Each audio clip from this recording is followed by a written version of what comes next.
Hey, what is going on, everybody? Welcome back to the Mid-Level Media channel, your hub for everything physical media and entertainment. I am Ken. Today, guys, we are here to review and talk about the latest offering from Arrow Video. We have The Cell on 4K. This is a film from the year 2000. This is celebrating its 25th anniversary, starring Jennifer Lopez, Vince Vaughn, and Vincent D'Onofrio. Hell of a cast in this movie. Now, before I watched this for this review, I had thought that I had seen this movie before, at least parts of it. I don't think that I had. I really don't. I feel like I maybe just seen the trailers or something on TV back in the day, and that just made me think I had seen it.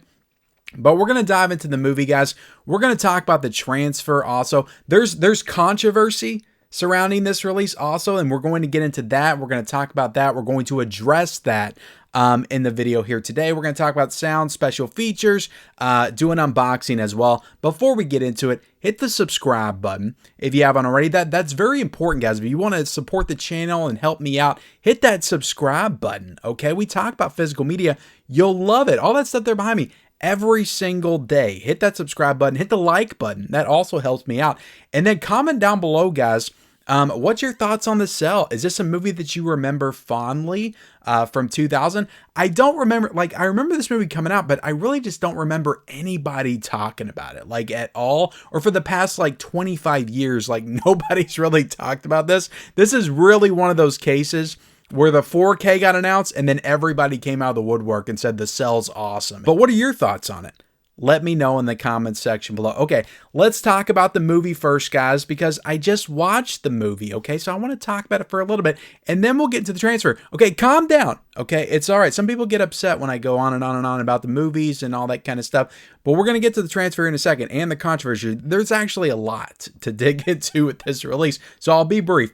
Like I said, this is from 2000. It's from director Tarsim Singh, who also did the film The Fall from 2006. That is also getting a 4K release from Umbrella here in the next couple months or so. So he's having a year in physical media right now. His films are being upgraded to 4K. So very cool. Cool for Tarsim, and I hope I'm pronouncing that name correctly. I don't think that I've seen very much of the stuff that he's done. He's directed a lot of music videos, and that certainly is an influence in this movie for sure. When you get into some of those dreamlike sequences and scenes, you can really see that music video influence, especially of this very specific time period in the late 90s, early 2000s. There were a lot of music videos that were just really hyper stylized. There was some CGI that was used that doesn't quite age the best. And all that stuff is kind of in this movie as well. So the movie follows an FBI agent played by Vince Vaughn who has to convince a social worker played by Jennifer Lopez to go inside the mind of a comatose serial killer in order to track down a girl that he's kidnapped that they cannot locate. And they need Jennifer Lopez because the company that she's working with is using some kind of new experimental technology that allows her to go inside the minds of her patients. So that's the setup. You're basically going inside the mind of a serial killer. So right away, guys, that's a very intriguing setup and premise to this film that could allow itself to play out in several interesting ways. And what I will say about this film that's very positive is that I feel like it does play out. They allow it to play out in very interesting ways, because there are a lot of movies that I feel like have really interesting setups and don't really fully explore that to the fullest potential. This movie, I feel like, kind of does. It's kind of a mix between, I would describe it as a mix between Zodiac, A Nightmare on Elm Street with just the dream state and just how they present that, and also Hellraiser as well. It's really kind of a cross between all those different things. But I thought it was really cool. I enjoyed the film. I thought it was well paced. It didn't feel like it wasted too much time to get into the actual meat of the story. I thought all the performances, except for maybe Vince Vaughn, I didn't think he was the best. At this time, you gotta remember what Vince Vaughn was doing. He had the cool, interesting stuff Swingers and that kind of thing. The stuff he was doing with the guy, John Favreau. at that time. But the other stuff he was doing, like The Lost World, then the Psycho remake, and then this, like he was just very like monotone and basic and bland in all these types of movies at this time. And I feel like he's kind of that way here. But Jennifer Lopez is really good in this, actually leading the film. I think she's actually really good in the movie. And Vincent D'Onofrio is incredible. He's kind of made a career out of playing psychopaths, lunatics, crazy people, like all the way back to Full Metal Jacket. I will say, like, sometimes when he talks in this movie, like some of his sequences in the dream sequence, like he kind of sounds a little bit like Edgar from Men in Black. Like he brought a little bit of that influence into his character in this movie, which I thought was a little funny. Give me sugar. But yeah, he's just great at just like playing just a villainous type, lunatic, psychopath type character. And that's kind of what he does in this film. Of course, he has to take it to new heights because like in the dream world, like he's just like a hyper like, version of himself, which is a serial killer in real life. So he just takes it to the most extreme as far as just how nightmarish he can go as a character. So I really enjoyed him in the film. Everybody's good. It's a good movie. It has a satisfying conclusion as well. I think they wrapped up things pretty nicely. So yeah, all in all, like I think I have to say this movie's kind of a little bit underrated. As much crap as I gave people for finally talking about it again when the 4K got announced, I kind of do think it's a little bit underrated as a film from 2000. I actually think it's a really good movie. Now, getting into the actual transfer here, guys, and after this, we'll get into the controversy because the controversy is not with the transfer, not with the transfer itself. The transfer looks very solid. It is a very solid 4K. It's not the most mind-blowing 4K that I've ever seen. It's got HDR. It's got Dolby Vision. It's a native 4K. It looks really good. Like there are some scenes and sequences in the dream state that look really great. There's a lot of stuff though, guys, that's using that CGI from this late 90s, early 2000s era that just doesn't hold up the best. Like I call it like PS1, PS2, like cutscene graphics. Like that's kind of what it looks like in certain scenes and sequences. Like the scene when Vincent D'Onofrio's like walking off of his throne and you have like the cape behind him. Like it looks very like Spawn. If you guys have seen Spawn, I think from 95, I think is when Spawn came out. It kind of feels like that type of graphics, of CGI. It's a little bit better, I think, than Spawn, but it's still kind of there. And like there's other points in the dream state and other sequences that just don't look quite right with the CGI, but that has nothing to do with the transfer. Everything that is supposed to look good and how it's supposed to look looks great. Like there's some really good use of practical effects in this movie as well. Like it's not all CGI, and there's some really great like set design in the dream world. Like they are really creative with some of the sets that they show off in this dream world. And I think they all look great in 4K, especially with that HDR and that Dolby Vision kind of enhancing those colors and making them look just a little bit extra vibrant.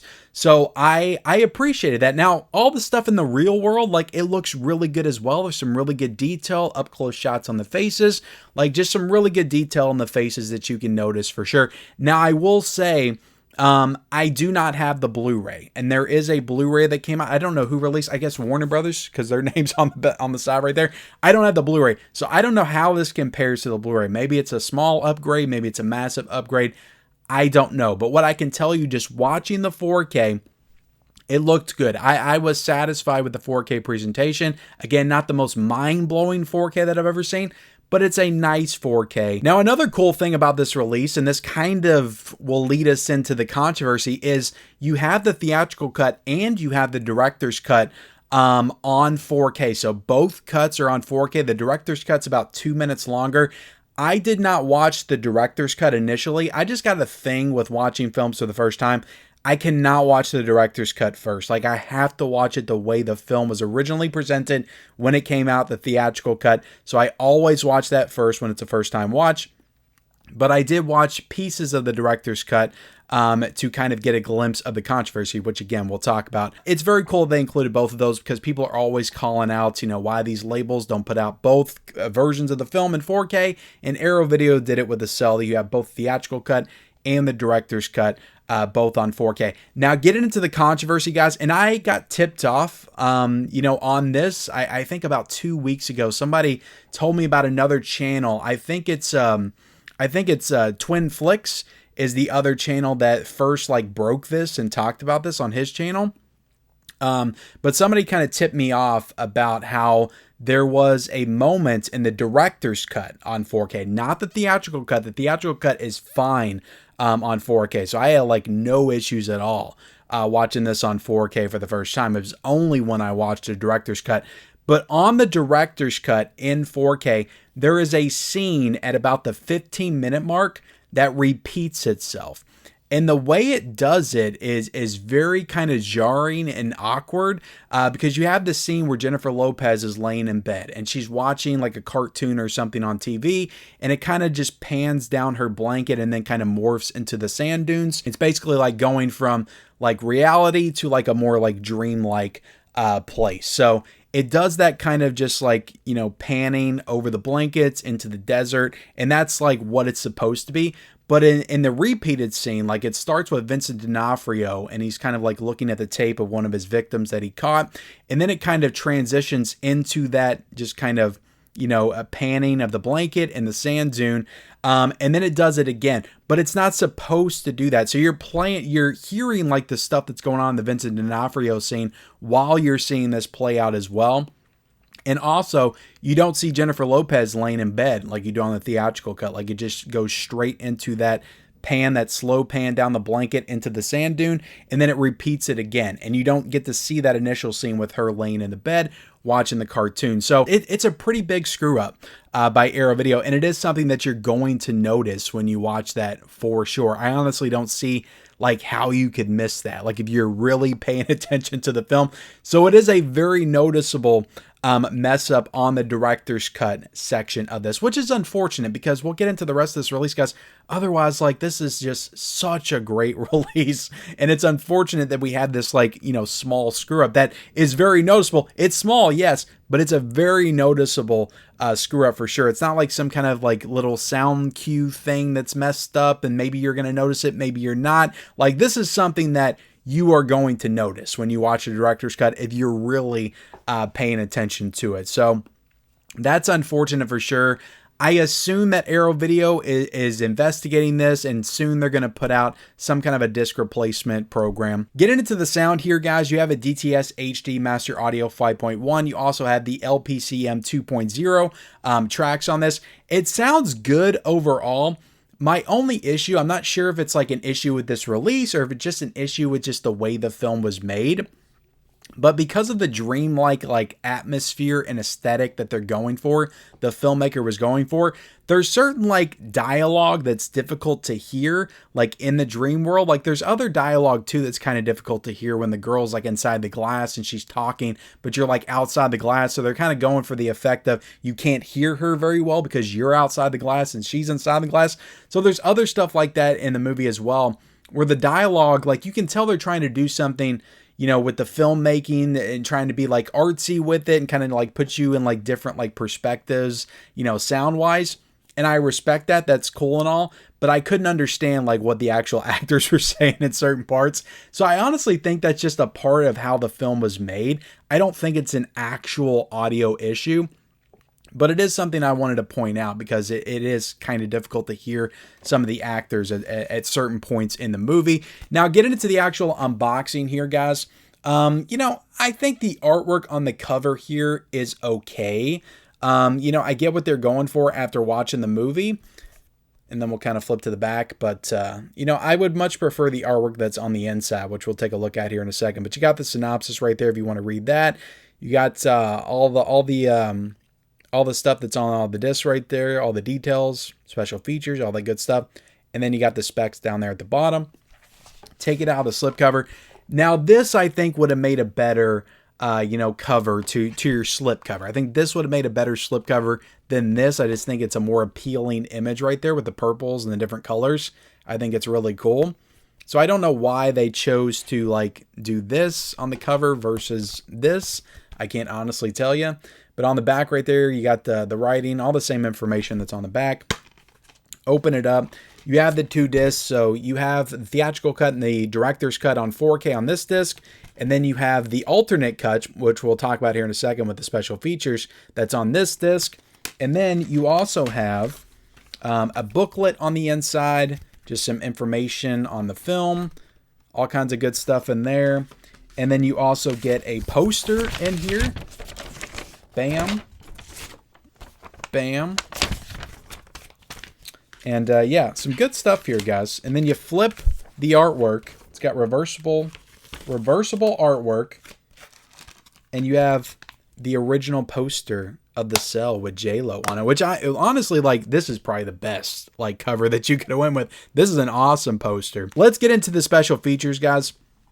You have a lot. There is a lot of. It's really a shame that this like one small error is going to be a stain like on this release, because this is honestly like a really great release with so much stuff in it. Like Arrow Video just put so much work into this, and then they just screwed up one little thing, and that's what everybody's gonna remember about this release. But you have 4 audio commentaries here. You have 2 new audio commentaries, 2 brand new audio commentaries. Then you have the 2 archival audio commentaries as well.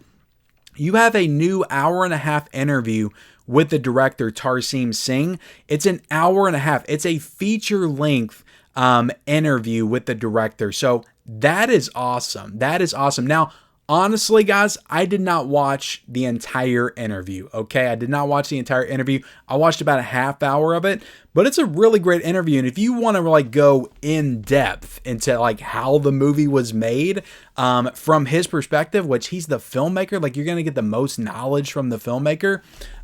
Really cool that they included that in here. And I heard and saw some people online like complaining that they didn't get Jennifer Lopez or Vince Vaughn to do special features. Like, come on, guys, you're not getting, first, you're not getting Jennifer Lopez to do any kind of special feature. That's just not happening. Vince Vaughn, you're not getting Vince Vaughn. Maybe you could get D'Onofrio, but I don't think you're going to get Vincent D'Onofrio either. These are top tier like actors, like stars. You're not getting them without breaking the bank. Like Arrow Video would have spent a fortune to get those people to do interviews for this release. So it's not surprising to me that those people, like it's the same thing with Demolition Man. It was not surprising to me at all. They couldn't get Sylvester Stallone, Sandra Bullock, Wesley Snipes come back and talk about it. It's not surprising to me they couldn't get these actors to come back and talk about this film. Maybe they could have got one of the lower tier, actors in the movie to talk about it, but, they chose not to. But I honestly think that an hour and a half interview with the director, like, that's who you want to listen to talk about the film, because that's the person that made it. They're going to have the most insight on the movie anyway. And then you got an interview with the director of photography, Paul LaFleur, I think is how you pronounce his name.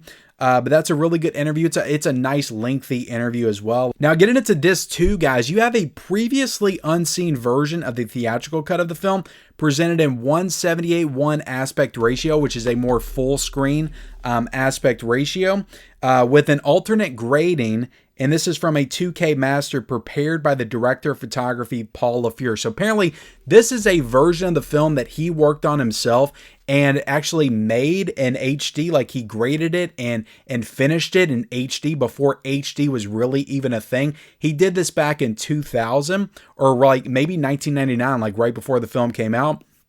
And that was not the version that they used for the final, release of the film. So he saved that for the past 25 years. Arrow Video hit him up to get that and put that on this release right here. So really cool they included that. So this is like an alternate way to watch the film with a different aspect ratio, a different color grade. And I watched about 5 to 10 minutes of it. And I honestly do think that it is an entirely different way. It feels like an entirely different way to watch this movie. Then you get an interview, another interview with Paul LaFleur just talking about, the new cut, the new alternate cut, which is about 10 minutes long. You also get Art Is Where You Find It, a new visual essay by film scholar Alexandra Heller-Nicholas, who's just on everything. Like she never stops working. Like she's on every release, it feels like. You also get The Costuming Auteur, a new visual essay by film critic Abby Bender. So you have 2 new visual essays here, and you have 3 new interviews here, one of which is an hour and a half long. This is like 2.5 to 3 hours of new special features here. So just incredible that they included all this stuff. Then you got the archival stuff, which is like interviews with the cast and crew. You got deleted scenes, you got visual effects, vignettes, and you got trailers. So there is so much to dig into with this release, guys. It's not even funny. You got 3 ways to watch the film: the theatrical cut, director's cut. Well, not director's cut until you get that disc replacement, and then you can watch the director's cut. And then you got that alternate cut. 3 ways to watch the film. You got 2.5 to 3 hours, worth of special features. This is really like an incredible release. Like, it really is an incredible release. And it's such a shame it's going to be looked at in a negative way, at least until that disc replacement program comes in. But right now, guys, look, this is $24.99 on 4K. It's $19.99 on Blu-ray. There's also a Blu-ray version as well. If you don't care about the 4K, the Blu-ray has the 4K scan, so it probably looks good as well if you want to save a little money. But it's $24.99 right now because of the Barnes & Noble sale.